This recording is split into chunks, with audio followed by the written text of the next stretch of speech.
Park Ji-hoon's hand crushed the whiskey glass so hard it shattered. Blood dripped onto the mahogany table, but he didn't feel it. He hadn't felt anything in 3 years. Not pain, not pleasure, not even the burning amber liquid he'd just thrown back. His business associates froze mid-sentence, staring at the blood pooling between contracts worth millions.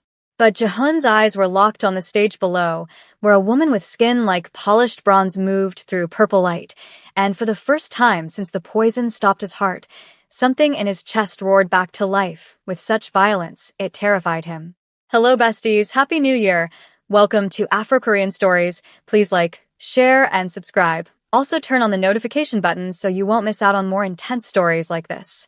3 years ago, Park Ji-hoon and Lee Min-jae had been kings of Los Angeles. Young, powerful, untouchable. They'd built their empire together from nothing. Two Korean-American boys who'd grown up in the same neighborhood, survived the same streets, and carved out territory that stretched from the ports of Long Beach to the warehouses of downtown. They were brothers in everything but blood, sharing profits, sharing risks, sharing a bond that most people spent lifetimes searching for. The poison had come on a Tuesday night. A business dinner with associates from San Francisco, men they'd worked with for years. The whiskey had been expensive, aged 20 years, poured from a bottle that cost more than most people's monthly rent. Ji-hoon and Min-jae had toasted to their continued partnership, their glasses raised in a gesture they'd made 1,000 times before. Within 10 minutes, both men were on the floor, convulsing. Within 20 minutes, they were in ambulances racing towards Cedars-Sinai Medical Center. Ji-hoon's heart stopped twice on the way. Min-jae's stopped 3 times. The doctors managed to restart them both, managed to flush enough of the toxin from their systems to save their lives, but the damage was already done. The poison had attacked their nervous systems in ways the medical teams had never seen before. It didn't kill them, but it stole something more precious than life itself. It stole their ability to feel. No emotions. No physical sensations. Nothing. They could function, could think, could make decisions, but they were hollow shells walking through a world that had lost all color, all texture, all meaning. The first month after the poisoning, Ji-hoon had tried everything to feel something, anything. He'd hired the most beautiful women money could buy, hoping desire would break through the numbness. Nothing. He'd gotten into fights, let men hit him, hoping pain would register. Nothing. He'd stood at the edge of rooftops, hoping fear would kick in. Still nothing. Min-jae had taken a different approach. He'd gone to specialists around the world, spent hundreds of thousands of dollars on treatments and therapies. Acupuncture, medication, experimental procedures. The answer was always the same. The damage was permanent. They would spend the rest of their lives as observers in their own bodies, going through the motions of living without actually feeling alive. They'd adapted. What choice did they have? The business still needed running, the empire still needed managing. So they put on their expensive suits, attended their meetings, made their deals, and pretended that everything was fine. Most people couldn't tell the difference. They were still powerful, still dangerous, still commanded respect and fear in equal measure. But inside, they were dead. Until tonight. Ji-hoon stared down at his bleeding hand, watching crimson drops fall onto the white contract pages, and felt his heart hammering in his chest. Actually hammering. The sensation was so foreign, so overwhelming after 3 years of nothing, that he thought he might be having a heart attack. His skin felt too tight. His clothes felt too warm. Every nerve ending in his body was firing at once, sending signals to his brain that he'd forgotten how to process. Beside him, Lee Min-jae had gone completely still. His hand gripped the edge of the table so hard his knuckles had turned white. His breathing was coming fast and shallow, like he'd just run a marathon. Color had flooded into his normally pale cheeks, and his eyes, usually flat and emotionless, were wide with something that looked like shock and hope and terror all mixed together. On the stage below, the woman continued to dance, completely unaware that she'd just performed a miracle. The bass thundered through Velvet Sanctuary, the most exclusive nightclub in downtown Los Angeles. Purple and blue lights swept across the main floor where hundreds of bodies moved to the rhythm. But up here in the private VIP booth on the second floor, the world had stopped spinning. The men who'd been discussing territory disputes and profit margins with Jehun and Min-jae exchanged confused glances. One of them, a stocky man with graying hair named Chin, cleared his throat nervously. "Boss Park, are you all right? Should I call for medical attention?" Jehun couldn't answer. His eyes were glued to the stage, to the woman whose presence had somehow broken through 3 years of numbness. She wore a simple black outfit that hugged her curves, her natural curls falling around her shoulders as she moved. There was something different about her dancing, something that set her apart from every other performer he'd seen in this club over the past 3 years. She moved like she was telling a story with her body, graceful, confident, but with an innocence in her eyes that didn't match her surroundings. She wasn't performing for the crowd's approval. She was dancing for herself, lost in the music, in the moment. And every movement sent another jolt of sensation through Jehun's body. Heat spread from his chest outward, racing down his arms, his legs, pooling low in his belly in a way that made his breath catch. His pants tightened uncomfortably. He felt everything. The texture of his shirt against his skin. The cool air from the ventilation system. The sticky warmth of blood on his palm. The thundering of his own pulse in his ears. God, he could feel his pulse. Min-jae, Jehun's voice came out rough, barely above a whisper. "I know." Minji's response was equally hoarse. "I feel it too." Their eyes met across the table. 3 years of shared suffering, shared numbness, shared desperation crystallized in that single look. They'd tried everything to feel alive again. Spent fortunes. Consulted experts around the world. Resigned themselves to living as empty shells. And now this woman, this stranger whose name they didn't even know, had accomplished what millions of dollars and the best medical minds couldn't. She'd made them feel again. The song ended. The woman on stage took a small bow as the crowd erupted in applause. Then she disappeared backstage, leaving Jehun and Min-jae staring at the empty space where she'd been, both of them terrified that the moment she left their sight, the numbness would come crashing back. Jehun grabbed his phone with his bleeding hand, not caring that he was smearing blood across the screen. He pulled up his security chief's number and typed out a message with shaking fingers. "The new dancer. The one who just performed. Bring her to the VIP room. Now." The response came back within seconds. "Yes, boss." Jehun set down his phone and looked at the men around the table. Chun and his associates were watching him with barely concealed alarm.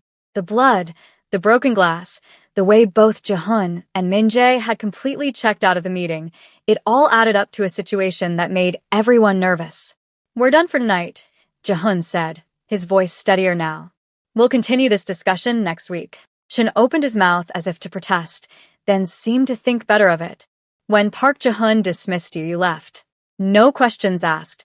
The men gathered their papers and briefcases, bowing respectfully before heading toward the elevator.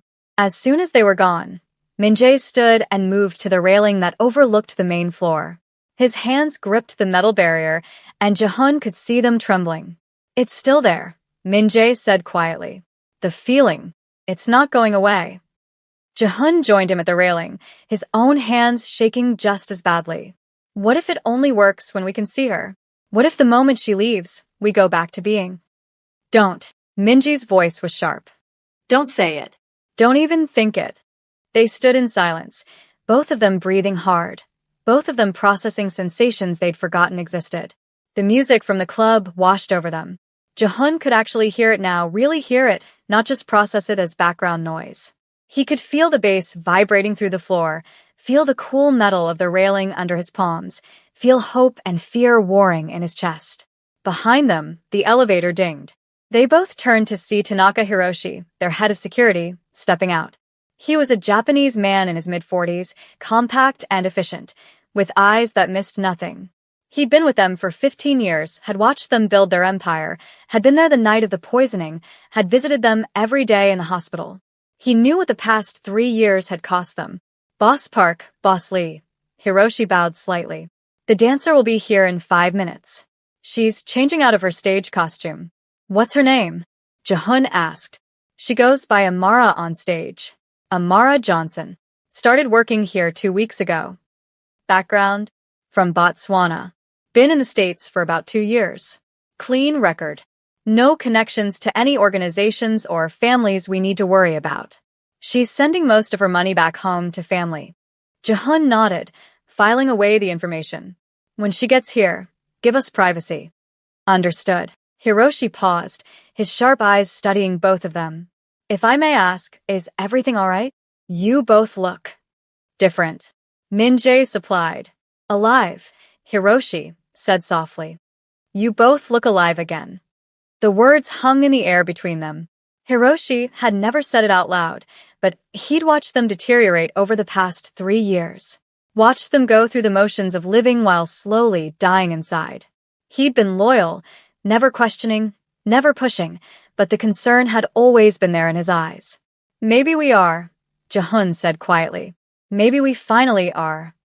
Hiroshi's expression didn't change, but something shifted in his gaze. Hope, maybe. Or worry about what would happen if this turned out to be temporary. He bowed again and moved to stand by the elevator, a silent sentinel. The next 5 minutes felt like 5 hours. Jihun paced the length of the VIP booth, unable to stand still. Every step sent a sensation shooting up through his legs. He could feel the floor beneath his feet, feel the way his muscles contracted and released with each movement.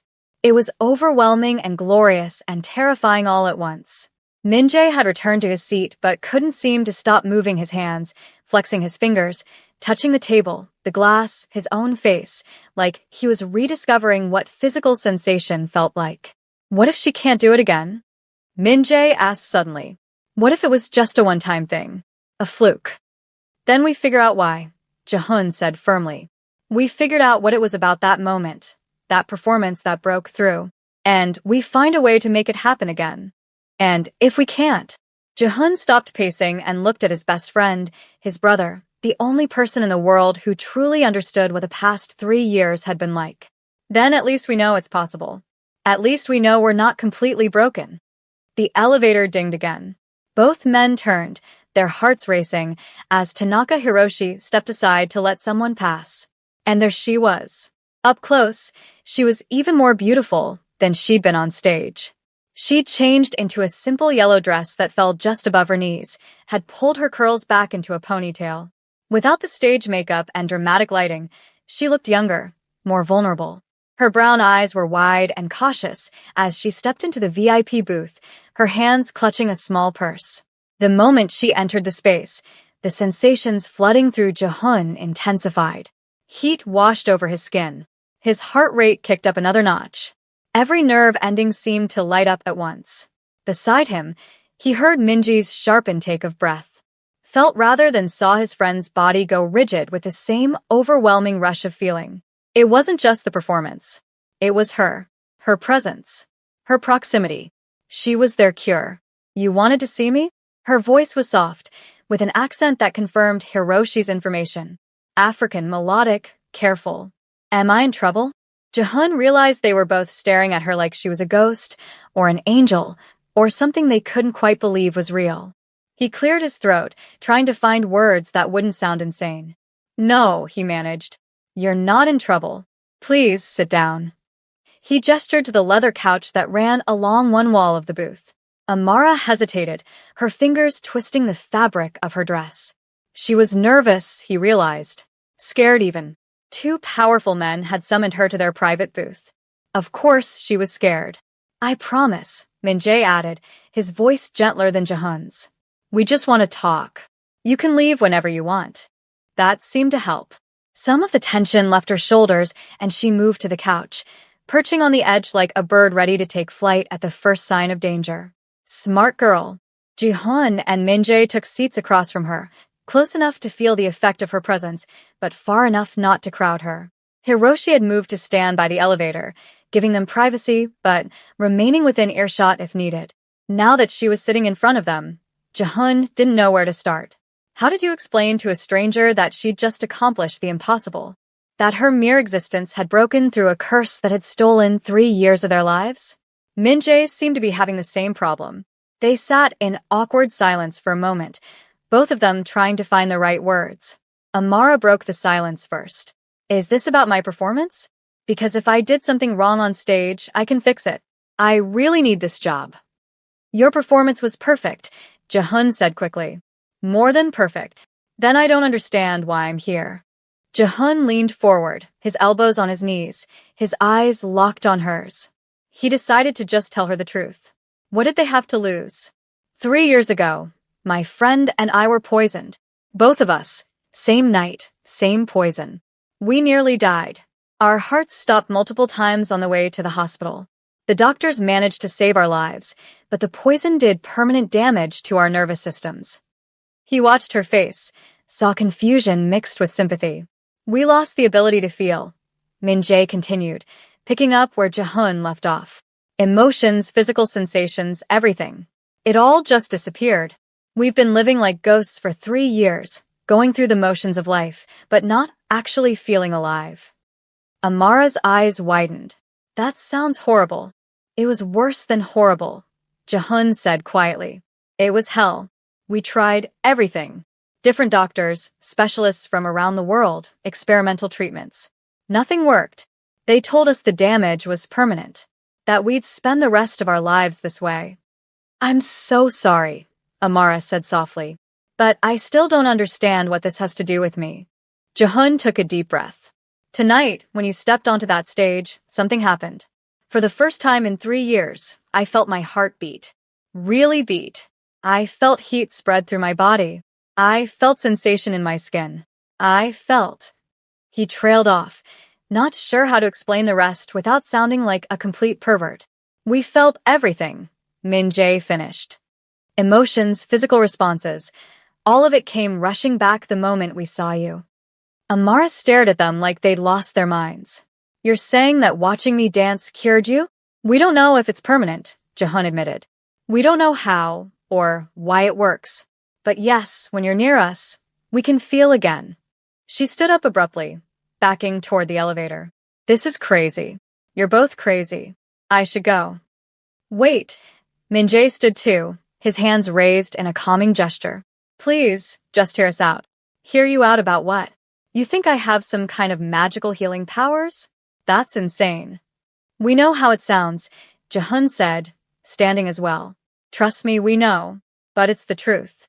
And we can prove it. He moved toward her slowly, watching her eyes. She didn't run, but she looked like she wanted to. When he was close enough that only a few feet separated them, he stopped. Touch my hand, he said quietly, holding out his palm. The one that had been bleeding from the broken glass. Hiroshi had bandaged it quickly, but blood had already seeped through the white gauze. What? Just touch my hand, please. Amara looked between his face and his outstretched hand, clearly trying to decide if this was some kind of trap. Finally, probably because Hiroshi was watching and she felt slightly safer with a witness, she reached out and placed her fingers on his palm. The contact sent lightning shooting up Jehun's arm. He gasped, his whole body going rigid. Heat exploded from the point of contact, racing through his veins like fire. His heart slammed against his ribs. His breath came faster. And lower, much lower, his body responded with an intensity that was almost painful. He'd forgotten what desire felt like. Forgotten the primal hunger that could make a man lose all rational thought. For 3 years, he'd been completely dead below the waist. No arousal, no interest, no response to any stimulation. Now, from just the simple touch of this woman's fingers on his palm, he was harder than he'd been in his entire life. Amara must have seen something in his face because she jerked her hand back like she'd been burned. What just happened? I felt it. Jehun's voice came out rough, almost pained. All of it. Your touch, the heat of your skin, everything. Before I continue, I need to pause here for a moment. If you're enjoying this story, if you want to see what happens next between Jehun, Min-jae, and Amara, please hit that subscribe button. I pour my heart into creating these Afro-Korean stories for you, staying up late, researching, writing, editing, all to bring you the best content. But YouTube's algorithm only shows my videos to people when channels have strong subscriber numbers. So if you're watching without subscribing, you're making it harder for me to reach others who would love these stories as much as you do. It takes 2 seconds to subscribe, but it makes a world of difference to creators like me. Don't let this be the last story you see from this channel because you forgot to click that button. Subscribe now, and let's continue. Min-jae moved to join them, his presence adding another layer to the charged atmosphere. "My turn," he said softly. He reached out and took Amara's other hand before she could protest. The reaction was instantaneous. Color flooded his face. His pupils dilated. His breathing became ragged. And the look on his face was one of such profound relief and overwhelming sensation that it was almost painful to witness. "Oh God," Min-jae whispered. "It's real. It's really real." Amara pulled both her hands back, stumbling away from them until her back hit the wall near the elevator. She looked between both men, with something like fear in her eyes. This is impossible. People don't have the power to heal other people just by being near them. "And yet here we are," Jehun said, "feeling things we thought we'd never feel again. What do you want from me?" Her voice trembled slightly. That was the question, wasn't it? What did they want? What could they possibly ask of this stranger who had no obligation to them, who probably thought they were both completely insane? Jehun exchanged a look with Min-jae. They'd built their empire on the ability to read each other's thoughts, to communicate without words. In that moment, they both knew what they needed to do. "Have dinner with us," Min-jae said. "Tomorrow night. Let us try to understand what's happening. In exchange, we'll pay you $50,000. Amara's eyes went huge. $50,000 for dinner? For your time, Jehun clarified. For giving us a chance to figure out if you really are our cure. If there's even a possibility that you could give us our lives back. She stared at them like they'd grown second heads. You're serious. Completely serious. Jehun pulled out his phone. Give me your number. We'll transfer half now, as a show of good faith. The other half after dinner tomorrow, whether anything comes of it or not. You keep the money either way. This is insane, Amara whispered. But she was considering it. They could see the wheels turning in her mind, see her weighing the risks against the reward. $25,000, Min-jae said gently. Transferred to your account right now, just for agreeing to have dinner with us tomorrow. No strings attached. If you decide you don't want to see us again after tomorrow, that's fine. You keep the money. She bit her lip, clearly torn. Why would you pay that much just to have dinner with me? Because you're giving us something priceless, Jehun said quietly. You're giving us hope. After 3 years of nothing, of being dead inside, you walked into our world and made us feel human again. If there's even a chance that you can keep doing that you can give us our lives back, then $50,000 is nothing. Silence stretched between them. Jehun could hear his own heartbeat, feel the blood rushing through his veins, feel the hope and fear and desperate need churning in his gut. Please, he thought. Please say yes. Finally, Amara straightened her shoulders and lifted her chin. There was something fierce in her eyes now, something strong and brave that made Jehun's respect for her grow. Just dinner, she said firmly. Somewhere public. A restaurant. Agreed, Min-jae said immediately. And you transfer the first half before I leave here tonight. Of course. Jehun was already opening his banking app. She recited her phone number and he typed it in, then pulled up the transfer screen. How do you spell your last name? He typed it in, confirmed the amount, $25,000, and hit send. The transaction processed in seconds. Amara's phone buzzed in her purse. She pulled it out, her hands shaking slightly, and stared at the screen. Her face went pale. Oh my God, she whispered. This is real money. Real actual money. We keep our word, Jehun said. Always. She looked up at them, her eyes shining with what looked like tears. My mother is sick, back in Botswana. She needs surgery, but we can't afford it. This money could save her life. Something in Jehun's chest clenched. Not just attraction or need, but something deeper. This woman, this beautiful stranger who'd given them back their ability to feel, was using their money to save her mother's life. Then we're glad we could help, Min-jae said softly. Amara wiped at her eyes quickly, clearly embarrassed by the show of emotion. What time tomorrow? 7 p.m., Jehun said. We'll send a car to pick you up. What's your address? She hesitated, clearly not comfortable giving them that information yet. Smart girl. Or, Min-jae offered. We can pick you up from here. From the club. Here's fine, she agreed. It's a date then. Jehun smiled for the first time in 3 years. The expression felt strange on his face, like his muscles had forgotten how to form it. but it felt good. God, it felt so good to smile and mean it. Amara moved toward the elevator, clearly ready to leave, but she paused at the threshold. Can I ask you something? Anything, Min-jae said. Do you feel it right now? Even though I'm about to leave. Yes, Jehun admitted. As long as you're in the room, we feel everything. And when I leave? We don't know, Min-jae said honestly. We're hoping it doesn't stop. But we won't know until you're gone. She nodded slowly, processing that information. Then she stepped into the elevator. Hiroshi followed her in, ready to escort her safely out of the building. The doors closed, and Jehun and Min-jae stood in the sudden silence of the VIP booth, both of them holding their breath, both of them terrified of what would happen next. 5 seconds passed. 10. 20. Jehun's heart was still pounding. He could still feel the blood rushing through his veins, still feel the heat in his skin, still feel the aching need in his body. It's not stopping, he said, his voice filled with wonder. Min-jae, it's not stopping. Min-jae let out a sound that was half laugh, half sob. He sank down onto the couch, his hands covering his face. His shoulders shook. Jehun moved to sit beside him, placing a hand on his friend's shoulder. He could feel the warmth of Min-jae's body through his shirt and could feel his friend trembling. We're going to be okay, Jehun said quietly. After 3 years of hell, we're finally going to be okay. Min-jae looked up, his eyes red but filled with more emotion than Jehun had seen in years. What if it's temporary? What if by tomorrow we're back to being numb? Then we will find her again, Jehun said firmly. We do whatever it takes to keep her in our lives. Because I can't go back to that emptiness, Min-jae. I can't go back to being dead inside.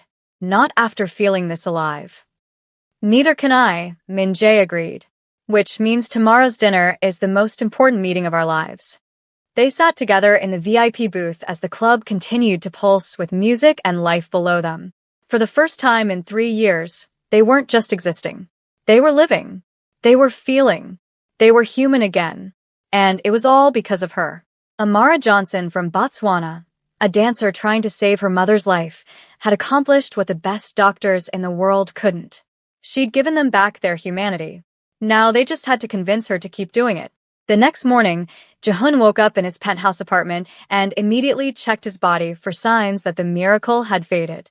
He pressed his fingers against his arm, feeling the pressure, pinched his skin, feeling the sharp sting.